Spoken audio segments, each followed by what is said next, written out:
오늘 주시는 생명의 말씀 이사야서 53장 1절로부터 9절까지의 말씀입니다.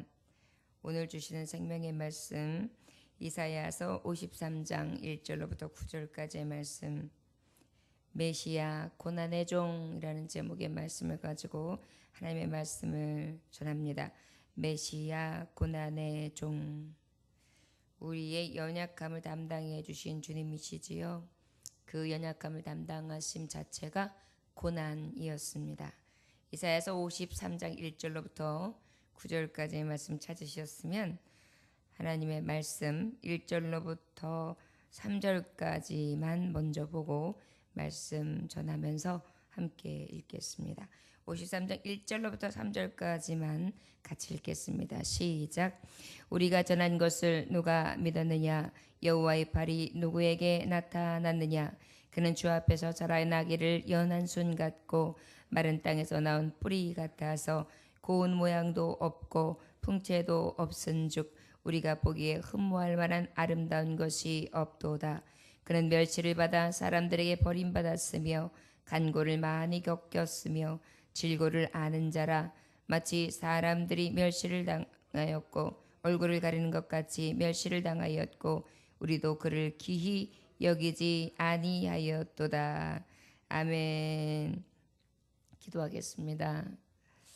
하나님 아버지, 고난당하신 예수님, 우리를 위하여 오신 메시아, 우리를 구원하실 예수 그리스도, 그 구원자 예수님은 영광의 길을 가지 아니하시고 기쁨과 즐거움의 길을 마다하시며 아버지 그 모든 것들을 뒤로 한 채 오직 순교의 길이요 오직 십자가 고난의 길, 불쌍한 인생들을 위한 가장 천한 자, 가장 부족한 자, 가장 미련한 자를 대신하신 고난의 길이었습니다.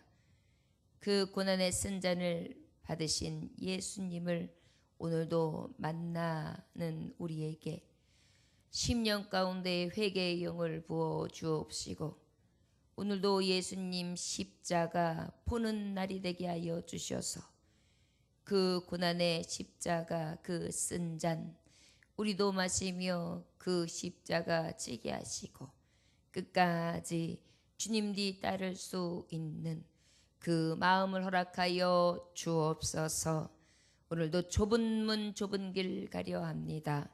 우리의 청한 마음이 아버지여 온전하게 주께 향하게 하시사 그 길을 곧게 닦으며 그 표대를 향하여 달려갈 길을 다할 수 있게 하여 주옵소서.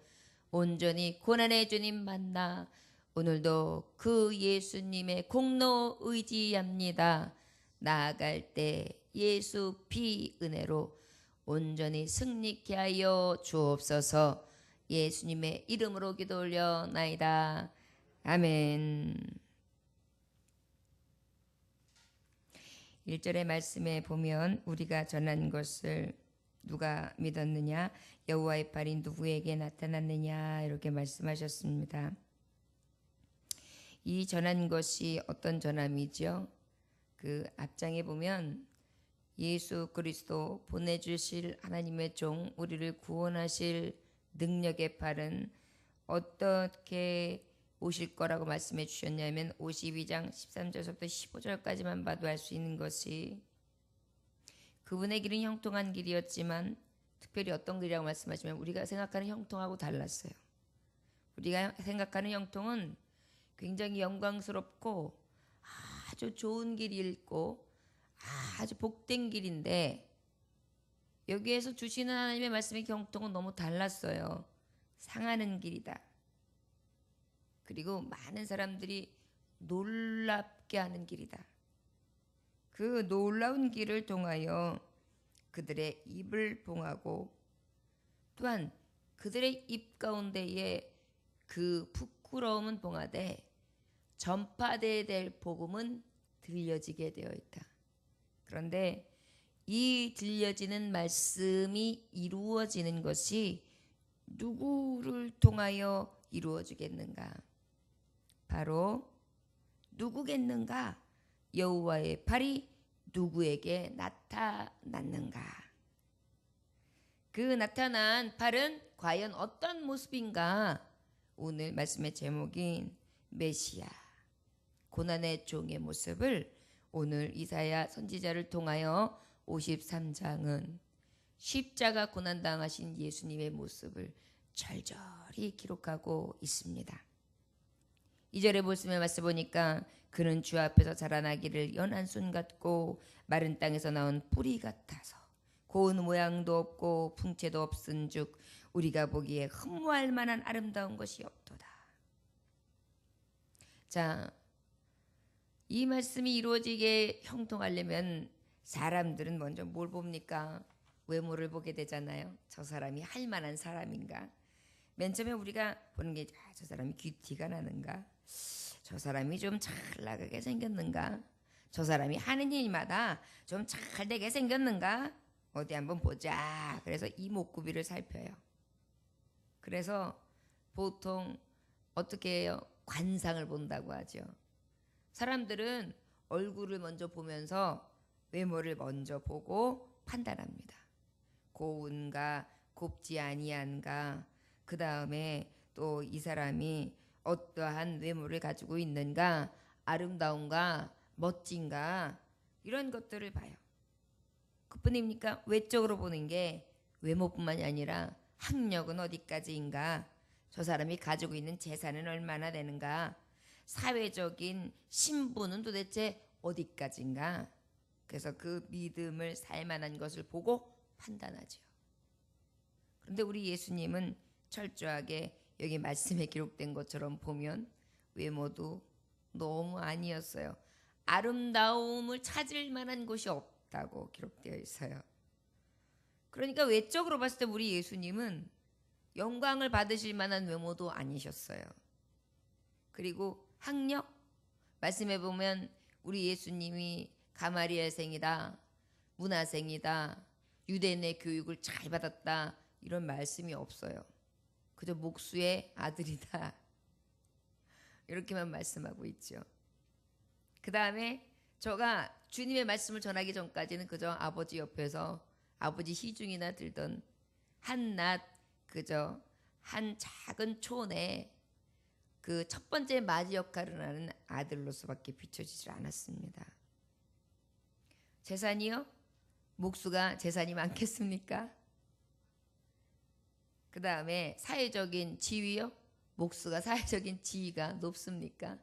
아버지부터 벌써 그냥 한낱 목수인데요. 우리나라에서 말하는 쟁이, 무슨 쟁이 이렇게 얘기하잖아요. 어떤 거죠?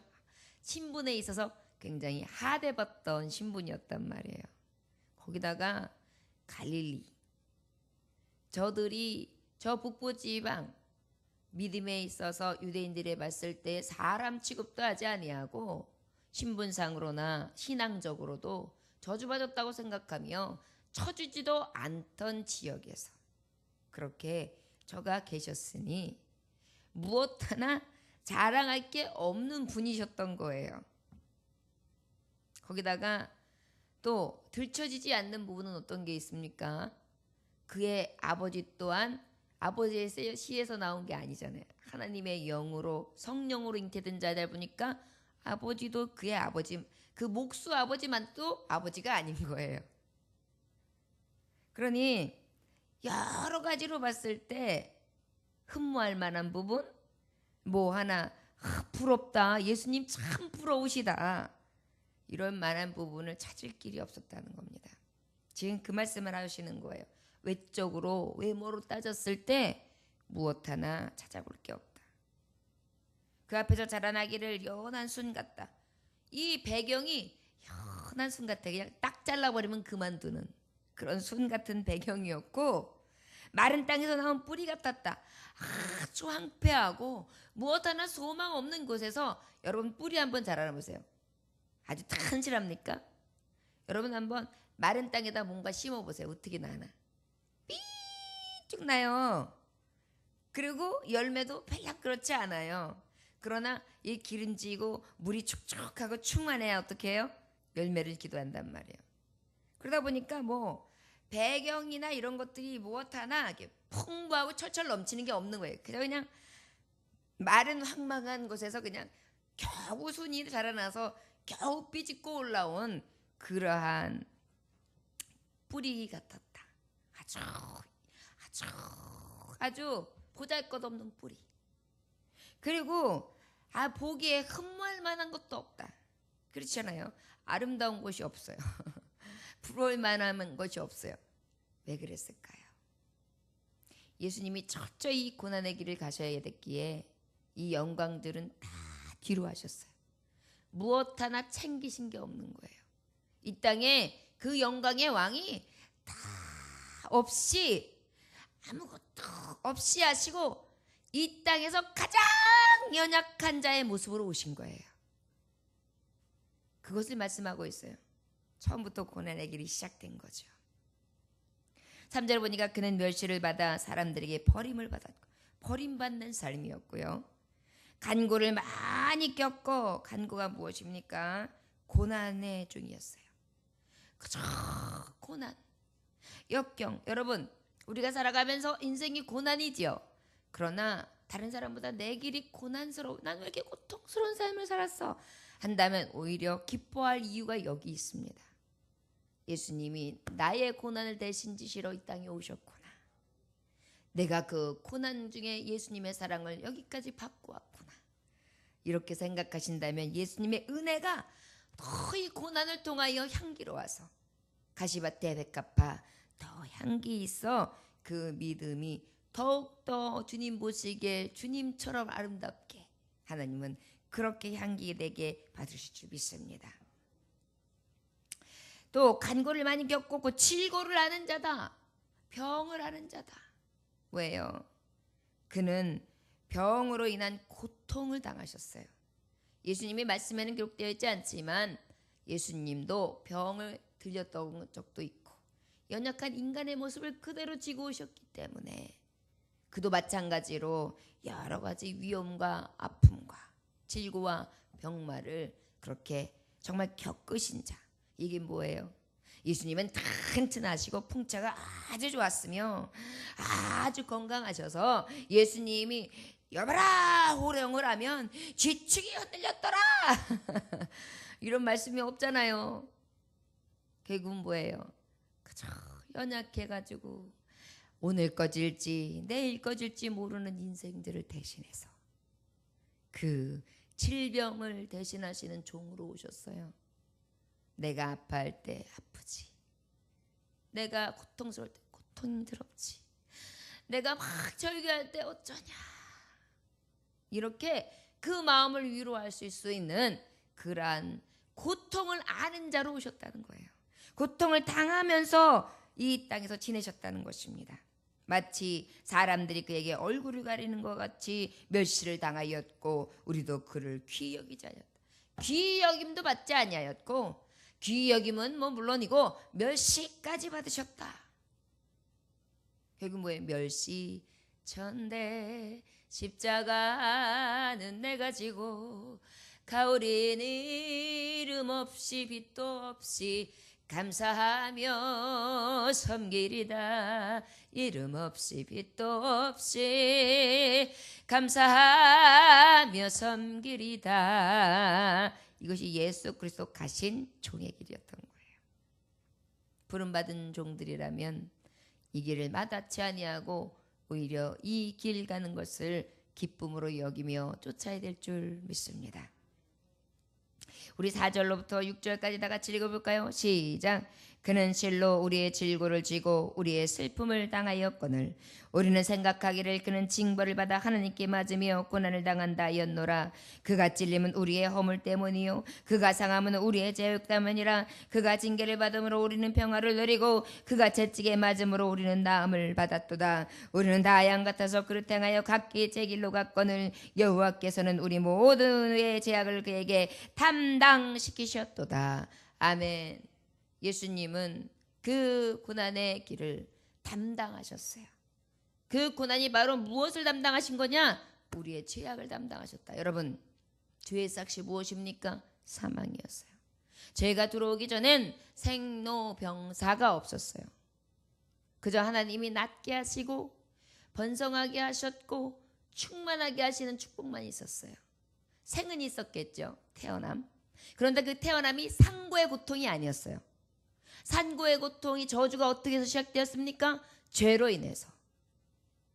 그러다 보니까 이 죄, 사망, 질고, 아픔, 고통, 슬픔, 이 모든 삶 가운데 이 세상에서 맛볼 두려움, 고난, 이런 것들을 어떻게 하셨다? 담당하시기 위해서 이 땅에 오셨다는 거예요.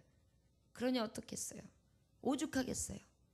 그러니까 그의 십자가의 고통은 우리가 이 세상에서 짊어져야 될 모든 죄를 다 걸머지시고 그 십자가에서 마지막 피 뚝뚝 흘리셔서 그 땀방울 하나까지도 아낌없이 쏟아 부어내시며 우리의 죄를 사하여 주신 것입니다. 그것이 십자가 고난, 고난의 종 메시아의 길이셨어요. 그에는 어때요? 질고를 지고 슬픔을 당하였고, 우리가 생각하기에는 또 뻔뻔해서 저는 슬픔을 당할 만해, 저는 정말 징벌을 당할 만해, 그래서 죽어마땅한 거야 이러면서 죽여라 죽여라, 저를 십자가에 못 박아 죽여라, 괜찮다 죽여버려라 이래요. 예수님이 그렇게 돌아가신다는 것을 이사야 선지자는 예수님이 나시기도 전 700여 년 전 앞에서 예수님이 어떻게 무엇 때문에 어떤 모습으로 돌아가실 것에 대해서 확실하게 오늘 하나님의 이 구원의 계획을 선포해 주는 거예요. 5절에 보니까 그가 찔림은 우리의 허물이다. 그가 어떻게 했으면 창에 찔렸어요. 이게 우리의 허물, 이 죄악의 허물. 그가 상하셨어요. 채찍에 상하셨어요. 뺨을 맞으셨어요. 주먹으로 가격을 당하셨어요. 그리고 침뱉음을 당하셨어요. 이 모든 상함이 우리의 죄악 때문이다. 쓰라린 고통, 정말 고통 중에 너무 고통스러움. 여러분, 누군가 나를 뺨을 쫙 때릴 때 그 정신이 바짝 나면서 정말 정신 하나도 없고 이런 거 경험해 보셨습니까? 맞아 보셨습니까? 맞아 본 사람은 알 거예요. 한 번 정도 맞아서 정신 나게끔 맞는 거는 이거는 유도 아니겠죠. 막 진짜 반 죽을 때까지 한번 맞아 본 사람은 이 고통을 알 거예요. 이러한 상함, 이것이 내 죄 때문이고, 징계를 받았다. 징계가 무엇이에요? 너를 사형에 처하노라. 이 언도를 받게 되는 것. 이것이 바로 무엇을? 나에게 평화를 주시기 위해서. 평강하뇨, 평안하뇨, 평안하라, 평안하라. 주님은 이 평안을 주시기 위해서 우리에게 평화로다 하늘 위에서 내려오네. 이 평안은 그냥 온 것이 아니었어요.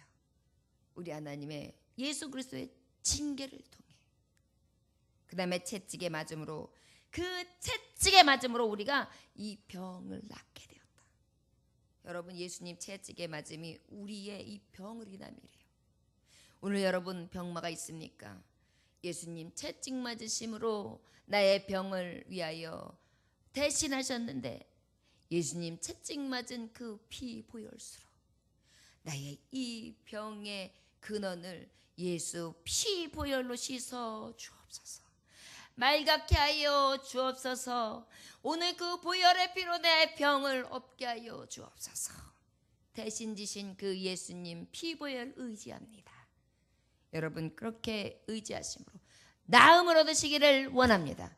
철저하게 대신 지신 예수 십자가 보혈 의지함으로 오늘도 죽을 인생 구원하시려고 오신 그 예수님의 사랑으로 거듭나시고 감사하시고 감격하시고 그 예수의 피 보혈 의지함으로 간절히 간구하고 그 능력 의지함으로 그 능력된 삶을 저 여러분들이 누림으로 살아가시기를 원합니다. 우리는 다 양 같아서 그릇 제각길로 갓건을 여호와께서는 우리의 모든 죄악을 담당하였다. 다 도망갔어요. 뿔뿔이 흩어졌어요. 예수님의 십자가 같이 지지 않았어요. 부인했어요. 부정했어요. 난 저 사람 몰라요. 아유 무슨 소리예요. 숨었어요. 다 흩어졌어요. 예수님 돌아가시고 난 다음에 예수님이 그 전에 하셨던 말씀들, 내가 다시 3일 만에 부활하리라, 내가 다시 이 성전을 헐고 3일 후에 다시 재건하리라, 내가 인자가 다시 이 인자의 살을 먹고 피를 마시는 자마다 다 생명길로 인도하리라, 내가 온 것은 종의 길을 위하여, 내가 온 것은 겸손하기 위해 겸손의 종으로 왔고, 내가 온 것은 섬기러 왔고, 내가 온 것은 고치러 왔고, 내가 온 것은 사망에서 구원하기 위하여 왔다. 내가 곧 진리요 생명이다. 나로 말미암아 아버지께로 올 자가 없다. 나를 의지하라. 내 이름으로 무엇이든지 구하라. 내가 그러면 즉시 수행하리라. 그 수많은 약속을 주셨는데 그 약속의 말씀은 틀리지 아니하였으며 저들은 세상의 고난과 슬픔과 고통만 보면 도망갔어요. 이것들까지 하나님은 아셨어요.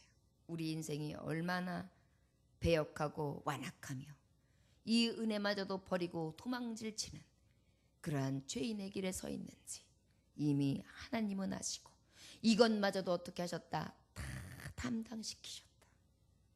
우리의 이 마음, 뿔뿔이 흩어지는 마음, 다 죄악으로 얼룩져서 그것에 얽매여 있어서 늘 죄악 가운데에 죄를 짓고 또 범하는 이 죄인을 우리 하나님은 다 하셨어요.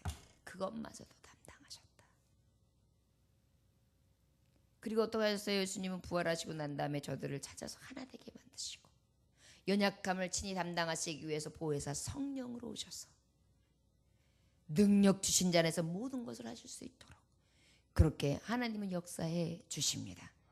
그가 곤욕을 당하여 괴로울 때에도 그의 입을 열지 아니하였음이며 마치 도수장으로 끌려가는 어린 양과 털 깎는 자 앞에서 잠잠한 양같이 그의 입을 열지 아니하였도다. 공의 앞에서 예수님이 어떻게 합니까? 판단을 받습니다. 그런데 거기에 거짓 증거자들이 나와요. 예수님이 어찌어찌했다 하면서 없는 말들을 꾸며냅니다. 그런데 예수님은 내가 하지 않았다라는 말을 하지 않으세요. 입을 딱 다물고 잠잠하세요. 너 할 말 없냐? 라고 물어볼 정도로 너 변론해라. 내가 너에게 죄를 찾지 못했다. 기회가 있으니까 말해라. 나는 너를 살릴 수도 있고 죽일 수도 있다. 살리고 죽이신 건 하나님의 손에 있다. 우리 예수님은 철저히 자기의 가는 길에 대해서 지금 있는 이 상황에 대해서 정말 묵묵하게 하나님의 뜻인 것을 알므로 변론하지 아니하고 마치 도수장에 끌려가는 양처럼 양은 도수장에 끌려가서 이 목베임을 할 때까지 아무 소리도 하지 않는데요. 조용히 가가지고 그냥 끽 죽는답니다. 그렇게. 그 다음에 또 어떻게 해요? 털 깎이는 자 앞에서 잠잠한 양 같았다.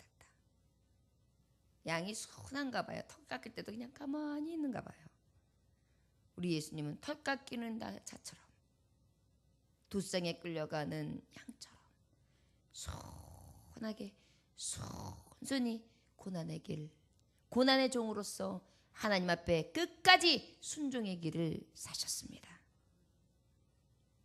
8절부터 9절에 보니까 그는 곤욕과 신문을 당하고 끌려갔으나 그 세대 중에 누가 생각하기를 그가 살아있는 자들의 땅에서 끊어지면 마땅히 형벌을 받을 내 백성이 허물 때문이라 하였으리요. 곤욕당하셨죠. 신문을 당하셨죠. 끌려갔지요. 그들은요. 그분이 어찌 메시아라고 생각했어요. 메시아라는 생각조차도 하지 못했어요. 그냥 저는 형벌받아야 돼. 죽어 마땅한 자야. 우리가 알았던 그런 다이크 같은 종이 아니었어. 그렇다면 그냥 죽여. 우리를 실망시켰어. 죄의 죽음이 나의 죄 때문인 것을 누가 알았으리요. 죄의 죽음이 죽을 죄인을 위해서 죽었던 그 죽음임을 누가 알았으리요. 그 십자가에 못 박혀 돌아가시는 예수님이 나의 죄 때문인 것을 저들은 몰랐다는 거예요. 예수님이 말씀하시잖아요. 주여, 저들은 저들의 죄를 알지 못하나이다. 마지막 구절에 보니까 그는 강포를 행하지 아니하였고 그의 입에 거짓이 없었으나 그의 무덤이 악인들과 함께 있었으며 그가 죽은 후에 부자와 함께 있었다. 두 강도와 함께 십자가에 못 박혀 돌아가시고 한 강도를 대신 내려드리며 바나바를 살려라, 바나바를 대신 살려라 하고 예수님이 대신 죽으시지요. 죄악 가운데 죽어 마땅한 자들과 함께 죽으시고, 그런데요, 죽음 후에 이 땅을 살아가면서는 어떠한 영광도 누리지 못했던 하나님이요, 이제 예수님이 죽은 후에 누구의 무덤에 장사됩니까? 아리마대 요셉, 부잣집에 들어가려고 예비되었던 무덤 안에 들어가요. 죽어서 그때나 돼서 부자가 들어갈 만한 무덤에 묻히셨다는 얘기예요. 여러분, 죽어서 능에 들어가면 무슨 유익이 있겠어요? 우리 예수님은 결국은 무슨 말씀을 하냐면 죽을 때까지 영광을 받지 않으셨다는 거예요. 그리고 결국은 어떻게 하셨습니까? 그 무덤이 다가 아니었지요. 저 여러분, 철저하게 고난을 당하셨고 철저하게 고난의 종으로 오신 구원자 메시아, 오늘 우리는 그 십자가를 보았습니다. 그 십자가 사랑을 받았습니다. 그 십자가 사랑을 의지함으로 우리는 소망과 기쁨이 있습니다. 철저하게 아름다운 모습이 없는 외모, 철저하게 정말 우리의 죄악과 질고와 병마와 우리의 가지고 있는 이 가증스러운 허울뿐인 모든 죄악상을 대신하시기 위하여 대신 지시고 가셨던 그 피 보혈, 그 길이 바로 고난의 종 메시아가 가셨던 길입니다. 저와 여러분, 잊지 마십시다. 저의 찔림은 우리의 허물이었고, 저의 상함은 우리의 죄 때문이고, 저의 징계는 우리의 평화요, 그가 채찍에 맞음은 우리의 나음을 위하였습니다.